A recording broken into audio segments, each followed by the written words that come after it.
Hi friends, నేను మీ మహాలక్ష్మిని. Welcome to Mahalakshmi kitchen. ఈరోజు మన కిచెన్లో వేడివేడిగా పల్లీ చాట్ని ఎలా ప్రిపేర్ చేసుకోవాలో చేసి చూపించబోతున్నాను. ఈ పల్లీ చాట్ను చాలా సింపుల్గా చేసుకోవచ్చు. ఇంకా పిల్లలకైనా పెద్దలకైనా కూడా చాలా హెల్దీ అయిన స్నాక్ రెసిపీ. మరి దాన్ని ఎలా చేయాలో ఇప్పుడు మనం చూసేద్దాం. ముందుగా దీనికోసం 1 కప్పు పల్లీలు తీసుకోవాలి. ఈ పల్లీలను ఒక గిన్నెలో వేసుకొని వాటర్ వేసుకొని ఒకసారి బాగా కడుక్కోవాలి. ఇలా బాగా కడిగిన తర్వాత వాటర్ అంతా కూడా వంపేసుకొని మళ్ళీ వాటర్ పోసుకొని 4 లేదా 5 గంటల పాటు నానబెట్టుకోవాలి. 5 గంటల తర్వాత మూత తీసి చూస్తే పల్లీలు బాగా నానిపోయాయి. చూసారు కదా పల్లీలు ఎంత చక్కగా నానిపోయాయో. ఇప్పుడు ఈ వాటర్ అంతా కూడా వంపేసుకొని ఒక కుక్కర్లో ఈ పల్లీలు వేసుకోవాలి. ఇలా కుక్కర్లో వేసిన తర్వాత కొద్దిగా వాటర్ వేసుకొని ఒక 1/2 స్పూన్ సాల్ట్ వేసుకోవాలి.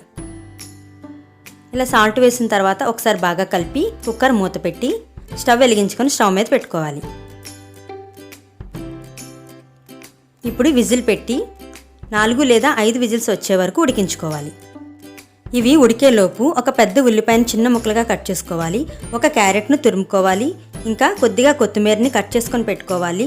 ఒక టమాటాను కూడా చిన్న చిన్న ముక్కలుగా కట్ చేసుకొని పెట్టుకోవాలి. ఇప్పుడు మనం కుక్కర్ కాస్త ప్రెషర్ తగ్గిన తర్వాత అప్పుడు మూత తీసి చూడాలి. చూసారు కదా పల్లీలు చక్కగా ఉడికిపోయాయి. ఇప్పుడు ఒక మిక్సింగ్ బౌల్ తీసుకొని ఈ ఉడికిన పల్లీలను వేడివేడిగా ఉన్నప్పుడే వాటర్ అంతా డ్రైన్ చేసుకొని వేసుకోవాలి.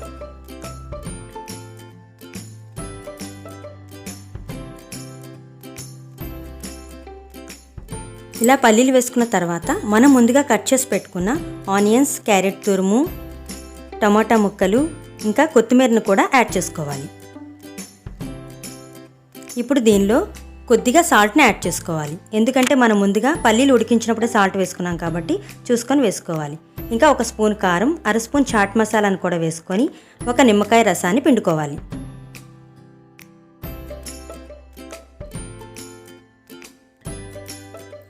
నిమ్మరసం వేసిన తర్వాత ఒకసారి అన్నీ బాగా కలిసేలాగా కలుపుకోవాలి. ఇలా బాగా కలిపిన తర్వాత వేడివేడిగా ఉన్నప్పుడే దీన్ని సర్వ్ చేసుకోవాలి. ఇలా వేడివేడిగా సర్వ్ చేసుకుంటే చాలా అంటే చాలా బాగుంటుంది. తినే కొద్దీ ఇంకా తినాలనిపిస్తుంది. సో ఫ్రెండ్స్, చాలా హెల్దీ అయినా టేస్టీ అయినా ఈ పీనట్ చాట్ని మీరు కూడా తప్పకుండా ట్రై చేయండి. మీకు ఎలా వచ్చిందో మీ ఫీడ్బ్యాక్ నా కామెంట్ రూపంలో తెలియచేయండి. మీకు ఈ రెసిపీ నచ్చినట్లయితే లైక్ చేయండి, ఇంకా షేర్ చేయండి. ఇంకా మరెన్నో రెసిపీస్ కోసం మా మహాలక్ష్మి కిచెన్ తప్పకుండా చూస్తూ ఉండండి. ఇంకా సబ్స్క్రైబ్ చేసుకోవడం మర్చిపోవద్దు. Thank you.